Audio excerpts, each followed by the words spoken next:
In this video, I'll be talking about Alaska and shore excursions. First, about Alaska. Alaska has got abundance of nature, and it has a lot of lakes, glaciers, and wildlife.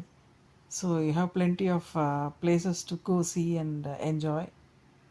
Alaska also has very wild, unpredictable weather, so it is important to choose dry weather for your shore excursions because it is not fun to wear all layers of clothing and visiting the shore excursions.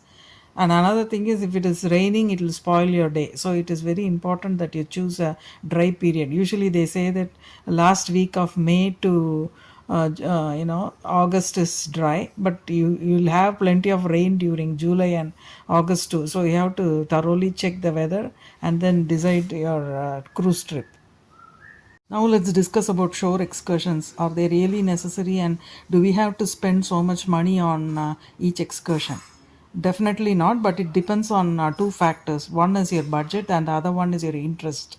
If you are a wildlife enthusiast and you like to do hiking, biking, fishing and kayaking and so on and so forth, then definitely you have to pick as a shore excursion no matter what. And if you don't want to spend money and save some money, then probably for the smaller cities you can just wander around or take a stroll around downtown and look at the city. Here you can get a real feel of the city, and also you can do some shopping and other things. I have just given you some top picks for each city. You just have to see which one fits your bill and which gives value for the money. Do some proper research and pick your shore excursions. Now let's talk about the first city, Sitka. It's a small town, and so we decided to just take a free shuttle bus and just visit the downtown of the city. So that was what we did, but there are plenty of shore options. If you are a nature lover, like to see wildlife or have some fun with kayaking, then you can definitely go for the shore excursions. So you have like a scenic tour, totem poles with Sitka history and fortress of bears, and there are also like a raptor center, and for the wildlife you have scenic private tour and Sitka island experience and sightseeing tour, wildlife discovery and all that. So you just have to do some research. Again, if you want to see the wildlife and be with nature, and want to take a walk in the scenic part, then definitely you can go for these excursions: wildlife, marine charter, and via marine adventure, and so on and so forth. Even you can do whale watching on and wildlife exploration. First, let's talk about Juneau, the city. It is the capital of Alaska and is the second largest city in US. It has a population of roughly around 32,000 people. Downtown Juneau is nestled at the base of Mount Juneau and across the channel from Douglas Island. It's the third most populous city in Alaska, and it also always has cruise ships visiting from the months from May to September.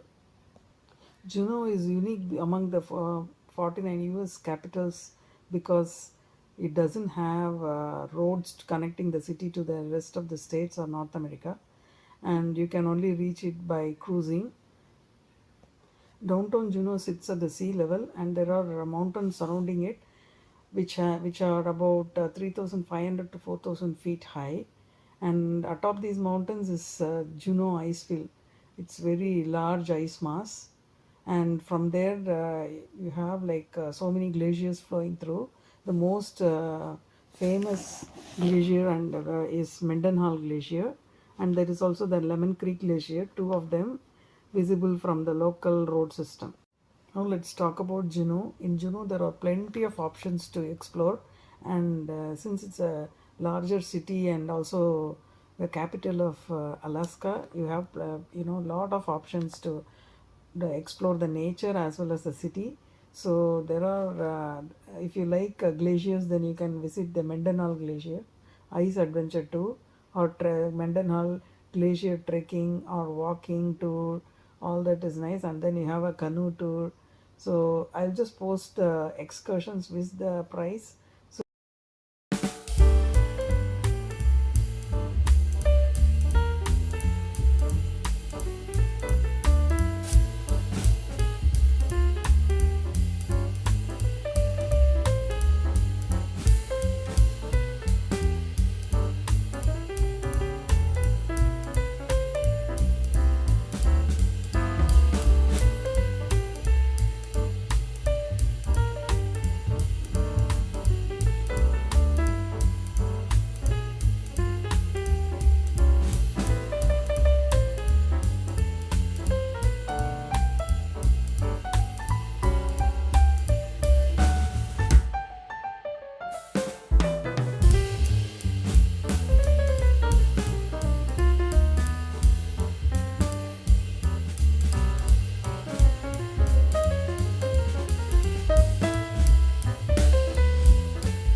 we did the Mendenhall Glacier trek in Juneau. The excursion was fabulous.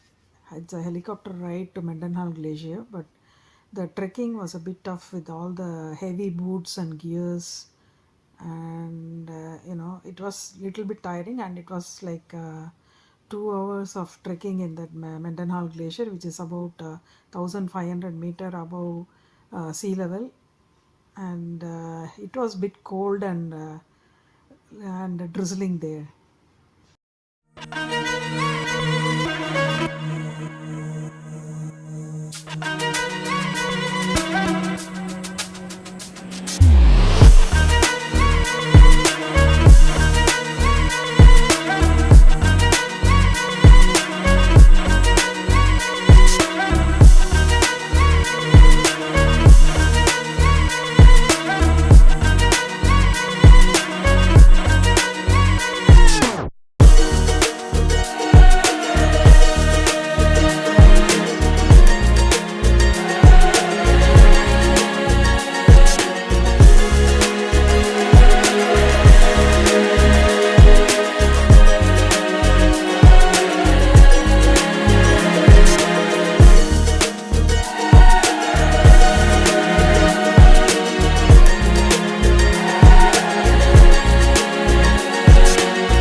The next city we'll be discussing is Haines. It is a small city and with a population of about 2,000 people, and it's in the northern part of Alaska Panhandle. Some of the places you can visit in Haines are the Chilkat Bald Eagle Preserve, and then you can see the Chilkat River. You can go rafting in Chilkat River, hiking in Takshanuk mountains. You can do the rafting, kayaking, and even fishing if you're interested in exploring wildlife. And you can go you can take biking or cycling. Since it's a small city, we didn't waste money on excursions. We just took a free shuttle and explored the downtown of Haines. It was small and nothing much there, but still. The next city in this list is Ketchikan that we visited, and it's a popular Alaskan city facing the Inside Passage, and it's a popular route for all cruises along the state's southwestern coast. It has a population of around 8,000 people. It's a popular destination for salmon fishing, idyllic scenery, and very rich, incredibly rich Alaskan native culture. The downtown Ketchikan is just a 5 or 10 minute walk from the ship, the port, and there are a lot of restaurant shops, museums, hiking bars, and so many other historic places to discover. Again, here you can independently book the excursion rather than through the ship and save a lot of money. In Ketchikan, we did the tugboat tour, which is a amphibious vehicle which goes both on road and sea.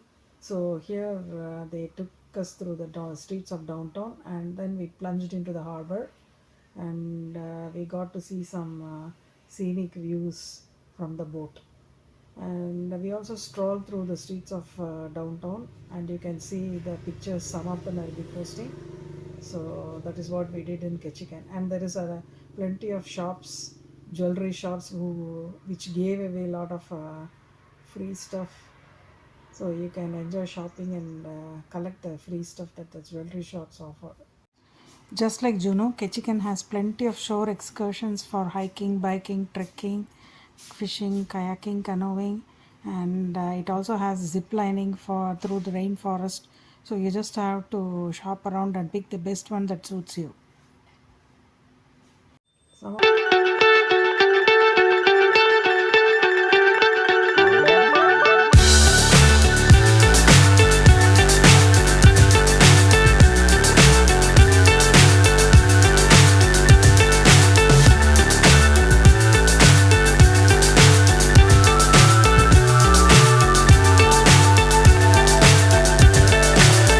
so high I'm hypnotized.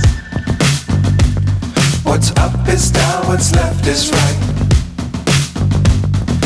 Chasing stars and holding you. I can't see the end, but we'll see it through.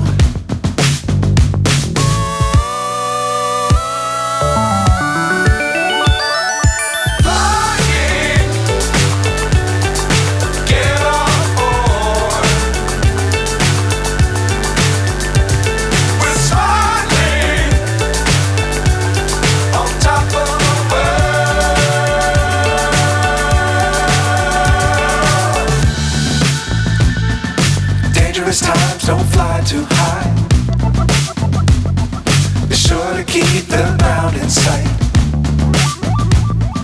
Fly forever if you keep it tight. Love the world but keep the sky on your mind. Flying, get on board. We're smiling. You really need to spend on shore excursions.